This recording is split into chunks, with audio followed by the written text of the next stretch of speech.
Addison, you've had it so much longer than I have. Do you remember what it was like to have alopecia areata when you were younger? I felt very self-conscious of my hair. I was always careful to leave it down so no one would notice my bald spots. Or even when my friends were doing each other's hair, I didn't want to be included because they would see my bald spots and judge.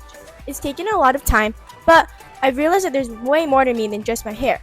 But my hair is still important to me because it's part of my identity. I've been taking minoxidil pills for over a year and almost all my hair has grown back. So now I'm able to talk about it clearly with my friends. I learned that it's okay to care about my hair and what I look like on the outside. Tell us what it was like for you, Emmy. I was shocked when I found out I had alopecia areata. I felt really sad because my hair is an important part of me. I've always been given compliments for my thick hair, so seeing a huge bald spot made me feel like a part of me was missing. I was worried that people would see my bald spot and start treating me differently. Maybe they would think I was sick. My hair is an important part of me that connects who I am on the inside to who I am on the outside. As kids who have alopecia areata, we wanted to find treatment. But being treated and being cured have two separate meanings. So, can this health condition be cured? No, unfortunately, there's no cure for AA. But the good news is there are many treatments available that can possibly improve your alopecia areata. When I first started taking the medication a year ago, the medicine not only grew hair on my scalp but affected the rest of my body too. This meant the mustache area and hair on my knuckles and toes. It was frustrating seeing the hair on my knuckles and toes grow so fast but no sign of baby hairs on my scalp. Being on the medication consistently taught me that progress might not always show at first, so being patient through the whole process was very important. For me, I also wanted to find treatment, so I started applying a topical steroid solution for about 6 weeks, but there was no growth. I told my mom, who also happens to be my dermatologist, that I couldn't wait any longer. So I decided to take minoxidil at night every 3 days.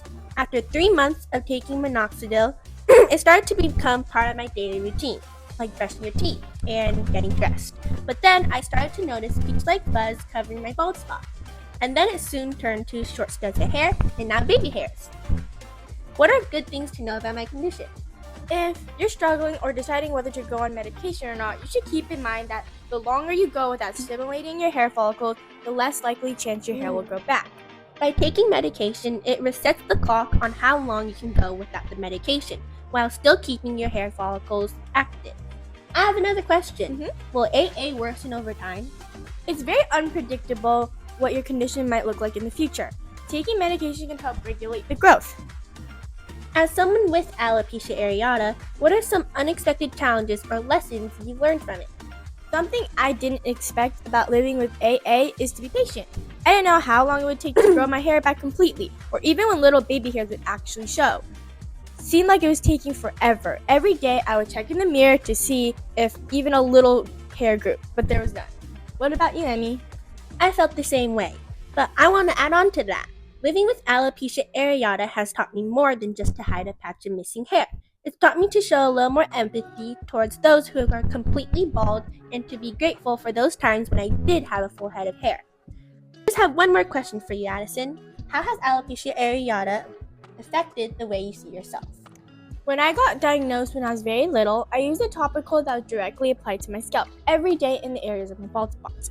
I didn't care much when I was younger because my spots were barely visible. But as I grew, I could start to see the difference my alopecia made to my hair.